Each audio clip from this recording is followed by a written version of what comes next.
대통령과 정부 여당이 제가 얘기한 대안은 전혀 모르쇠로 일관하면서 사실과 부합하지 않는 얘기로 중첩법에 대해서 얘기하고 있는데요.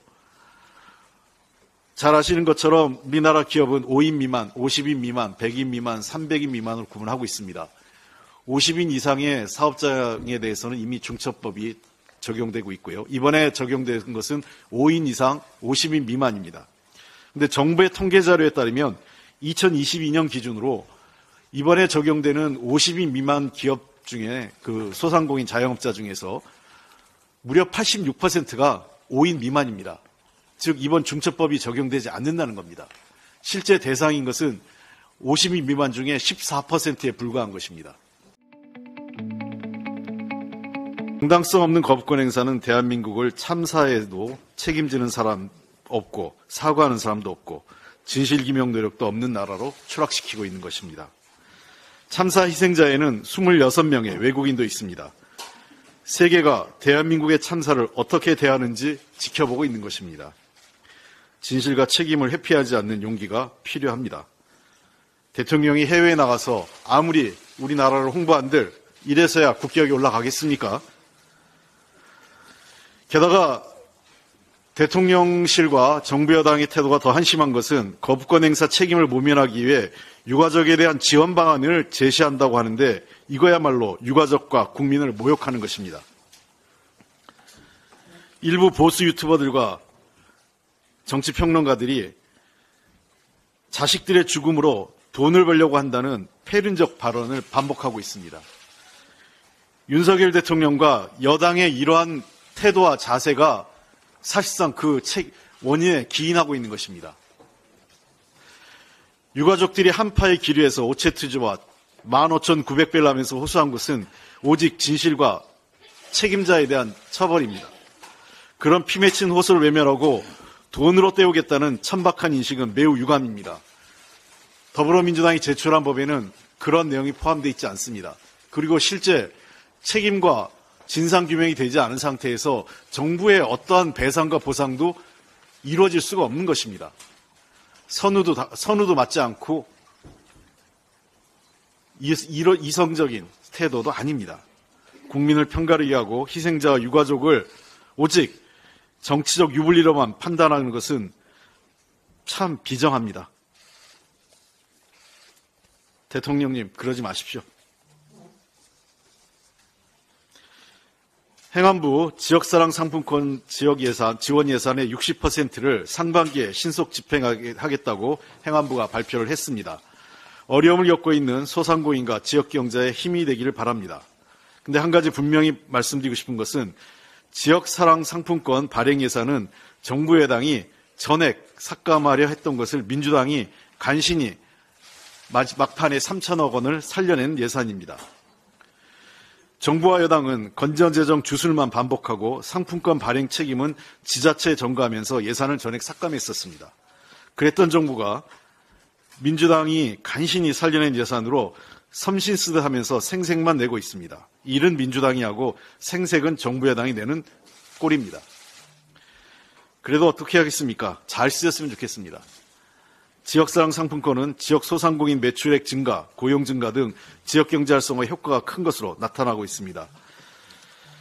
단순히 민주당의 정책이란 이유로 싹을 자르려고 했던 행태에 정부 여당의 반성을 다시 한번 촉구합니다. 정부가 지역사랑 상품권의 효용성을 인정하고 보다 적극적인 예산 집행에 나선 것은 그나마 다행입니다. 민주당이 이래서 살려낸 예산이 어려운 소상공인과 지역경제 회복의 버팀목이 되길 바랍니다. 일은 민주당이 합니다.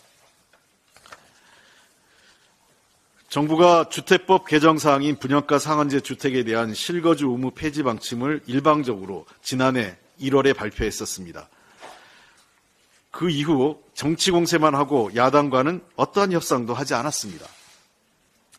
정부 여당의 일처리 방식이 매사 이렇습니다. 자기들이 할 일을 하지 않고 야당의 합리적인 대안은 모른 척하고 나중에 때 되면 야당이 발목 잡았다고 하는 억지만 세우고 있습니다.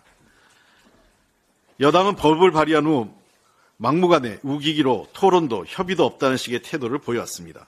여당 의원이 발의한 법안은 문제점을 개선하고 보완하는 것이 아니라 실거주 의무제도 자체를 무력화시키겠다는 것입니다.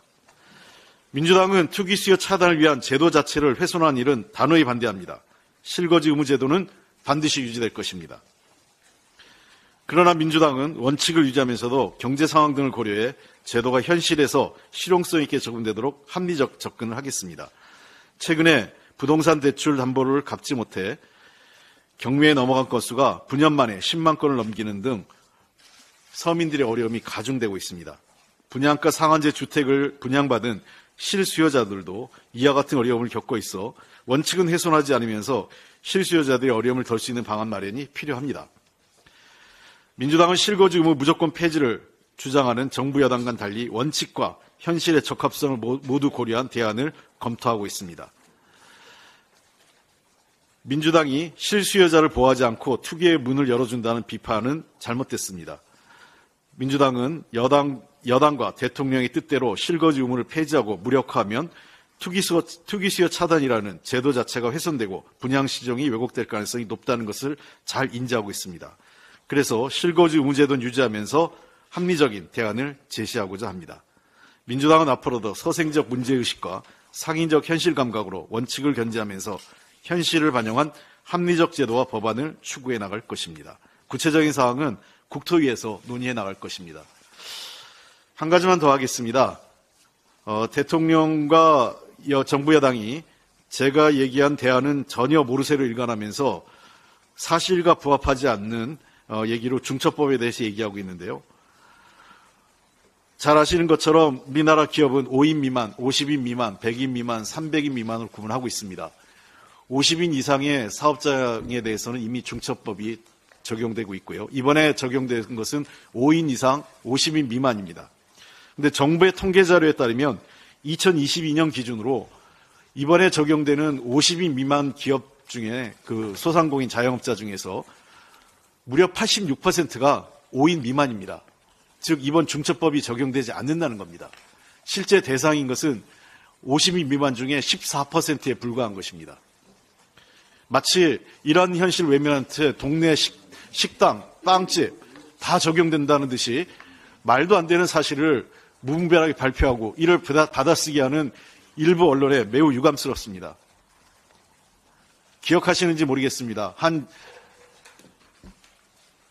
빵 만드는 회사에서 노동자가 사망했을 때 국민들은 대대적으로 그 빵에 대한 그 회사에 대한 식품에 대한 그 거부를 했었습니다. 불매운동이 있었죠. 사람이 죽어가는데 그리 돈이 중요하십니까? 대통령께서는? 누구의 죽음은 관심이 없습니까?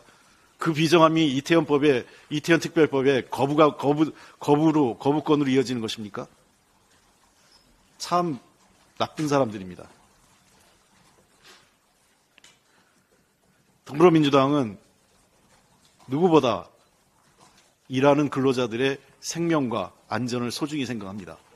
제가 여러 차례 얘기했지만 산업안전보건청을 가져오면 협상을 하겠다는 식으로 하겠다는 뜻을 여러 차례 밝혔습니다. 중소기업 중앙에도 산업안전보건청의 필요성을 얘기했습니다.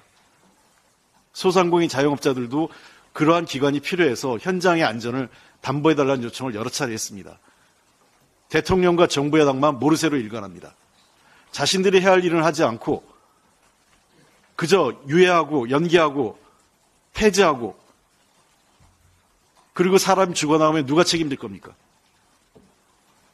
경제신문 논설위원들은 그 사람의 죽음에 자신들은 책임이 없다고 생각하십니까?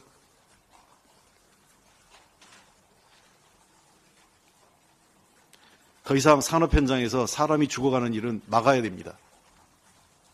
그것이 최소한 문명사회가 해야 될 일입니다.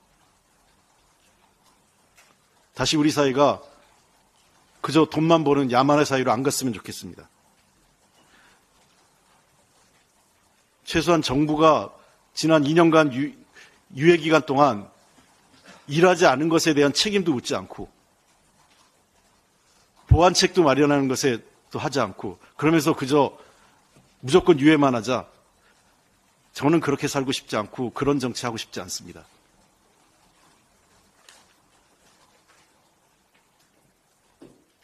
우리 언론도 어떤 사회를 원하십니까? 스스로 되돌아보시기 바랍니다.